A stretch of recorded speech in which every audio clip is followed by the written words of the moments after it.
नमस्कार शेतकरी मित्रांनो, आज आपण आच्छादनावरती भात, मधुमका, मूग या पीक पद्धतीच्या लागवडीचे फायदे पाहणार आहोत।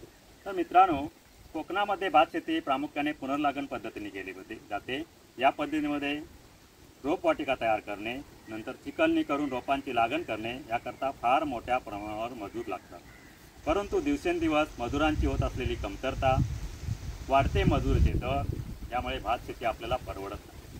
तर या पुनर्लागण पद्धतीला पर्याय म्हणून आपण प्रत्यक्ष बी पेरून भाताची लागण करू शकतो। परंतु मित्रांनो, काय होतं, प्रत्यक्ष बी पेरून लागण केलेल्या भातामध्ये तणांचा फार मोठ्या प्रमाणावर प्रादुर्भाव होतो। या तणांच्या प्रभावी नियंत्रणासाठी आपण प्लॅस्टिक आच्छादनावरती भाताची लागवड करू शकतो। तर मित्रांनो, खरीप हंगामामध्ये आच्छादनावरती भाताचे पहिले पीक, नंतर त्याच प्लॅस्टिक आच्छादनावरती रब्बी हंगामामध्ये मधुमक्याचे दुसरे पीक, त्याच प्लॅस्टिक आच्छादनामध्ये उन्हाळ्यामध्ये मुगाचे तिसरे पीक, असे 3 पिकं घेऊन उत्पादनात वाढ करता येते। तरी प्लॅस्टिक आच्छादन चांगल्या स्थितीमध्ये असल्यास दुसऱ्या वर्षी पुन्हा भात, मधुमका, मूग अशी 3 पिके घेता येतात।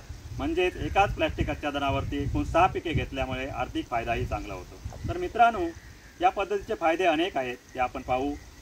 पुनर्लागण करायची नसल्यामुळे मजूर फार कमी लागतात, त्यामुळे मजुरीवरील खर्च कमी होतो। शेताची पुन्हा मशागत करायची नसल्यामुळे मशागतीवरील खर्च कमी होतो। अवजारांची झीज होत नाही। पूर्ण क्षेत्रामध्ये प्लॅस्टिक आच्छादन असल्यामुळे पाण्याचं वाष्पीभवन कमी होते, त्यामुळे पाण्याची बचत होते।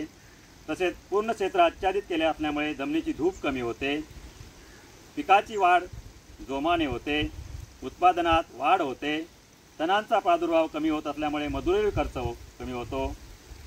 तर मित्रांनो, आपणास हा व्हिडिओ आवडला असल्यास लाईक करा, चॅनलला सबस्क्राईब करा, त्यामुळे ही माहिती इतर शेतकऱ्यांनाही मिळू शकेल। धन्यवाद।